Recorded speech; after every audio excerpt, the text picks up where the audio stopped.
This new bylaw, in a nutshell, Renovations, yes, but evictions, no. it's to crack down on renovictions.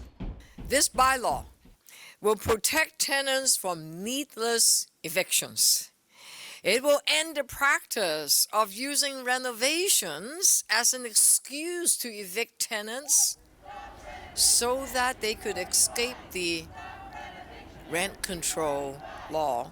Which limits how much a landlord can increase rent year over year. Once the unit is unoccupied, renovated or not, they can charge much more. It's something Councillor Gord Perks has seen a lot of in his riding of Parkdale High Park. It's been a cruel and unfair and unjust way of treating people in the City of Toronto who rent their homes. So here's how it'll work. Landlords looking to renovate their units will have to pay a $700 license fee.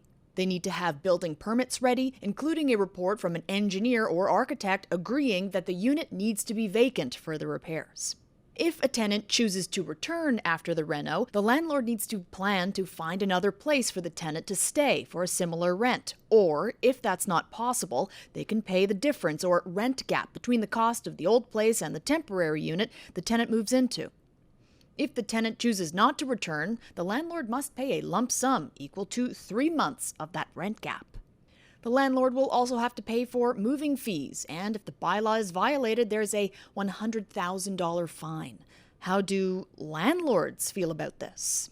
Well, we didn't like it. This is disproportionately affecting small landlords because it's understood that you might target a large corporation who owns a building and they may have to do large renovations, and maybe they do have an ultimate motivation to try to evict some or many of these tenants. But a small landlord is not in that kind of position. And don't we want these properties to be updated?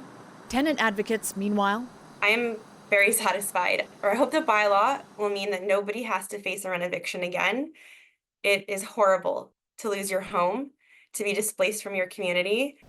the report is ready to go to committee next week. Then it goes to City Council, where it will be parsed over and perhaps picked apart in November. The goal is to have this bylaw implemented by July 31st, 2025. Ali Chiassion, CBC News, Toronto.